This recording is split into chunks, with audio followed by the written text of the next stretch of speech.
मी आज तुम्हाला रविवारी काय काय कामे केले जातात हे सांगते. रविवारी काय कामे संपतच नाहीत कारण उठतोच लेट. परीला स्कूलमध्ये जायचं नसतं, त्यांना बँकेतही नाही जायचं, त्यामुळं 6-7 वाजता उठते.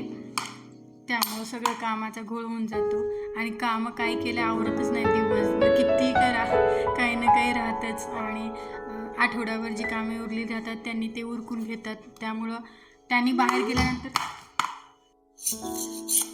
त्यांनी परीला घेऊन बाहेर जातात कारण त्यांच्या मित्राची मुलीसुद्धा येतात. त्यामुळं बाहेर परीला खेळण्यासाठी परी बोर होते रविवारचं म्हणून बाहेर घेऊन जातात. आमचा नाश्ता झाला सकाळी 11-11:30 वाजता.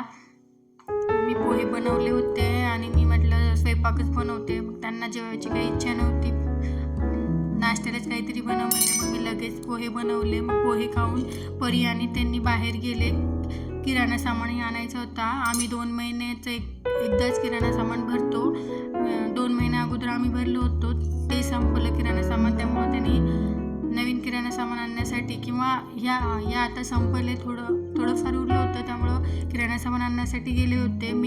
त्यांनी जाऊन यायच्यापर्यंत काम आवरून घ्यावं या पद्धतीने मी काम उरकून घेण्याचा प्रयत्न करत होते.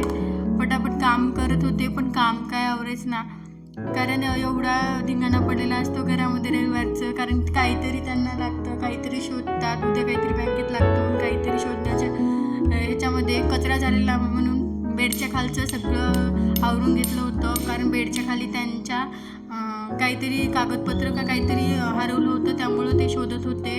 त्यामुळं बेडच्या खालचं सगळं झाडून घेतलं होतं. त्यामुळं इकडची कामं लेट झाली आणि लेट म्हणण्यापेक्षा नाश्ता झाला होता आमचा तेवढा आणि पूर्ण घराची थोडी डीप क्लीन होते रविवारी. कारण कोणत्याही कामाला वेळ लागला तर काही प्रॉब्लेम नाही म्हणून कोणतेही काम हळू आणि शिस्त करण्याचा प्रयत्न करते रविवारी.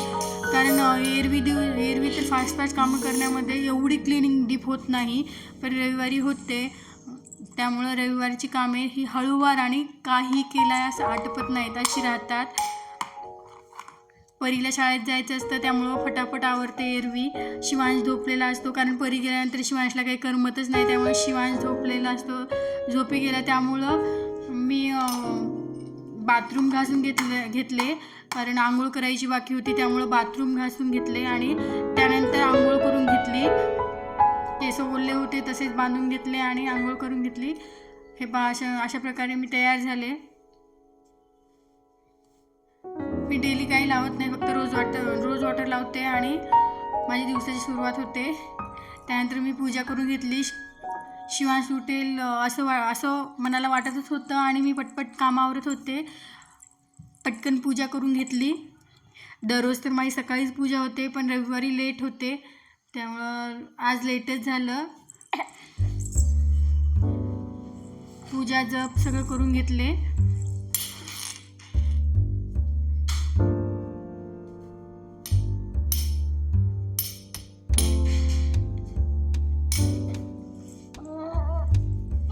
पूजा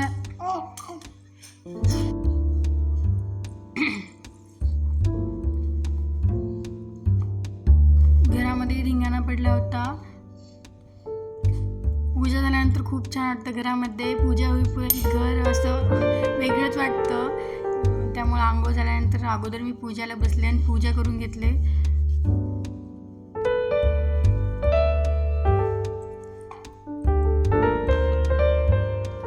पूजानंतर मी बेडरूम साफ करण्यासाठी आले.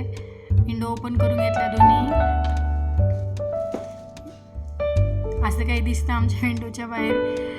छान हिरवं आहे दोन्ही बाजूने. इकडे आंब्याचं झाड आहे आणि छोटंसं गार्डन आहे बाजूच्या काकांचं. तिकडं गाडी पार्किंगसाठी जागा आहे. बेड वगैरे स्वच्छ करून घेतला आणि हे एवढा कचरा निघाला होता बेडमध्ये, कारण बेडच्या खालून क्लीन केलं होतं. काहीतरी शोधण्यामध्ये स्वच्छ तरी झालं. रविवारचं हेच असतं, काहीतरी शोधण्यामध्ये काहीतरी स्वच्छ होतं आणि ही चांगली गोष्ट आहे बरं, माझ्यासाठी तरी चांगली आहे.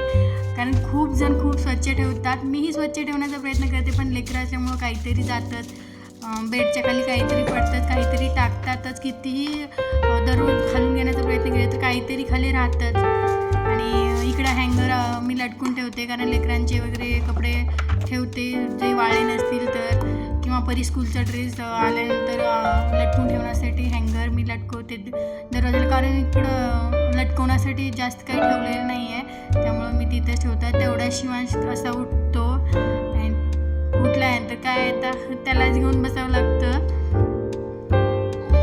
अर्धा ते 1 तास झोपला असेल, म्हणते आता खेळ माझ्यासोबत. मी रडू नको म्हणत होते त्याला, ते तो काय ऐकतच नव्हता, कारण उठल्यानंतर त्याला पहिल्यांदा कोणीतरी दिसलंच पाहिजे असं असते. दिसत नसेल तर तो रडायला सुरू करतो.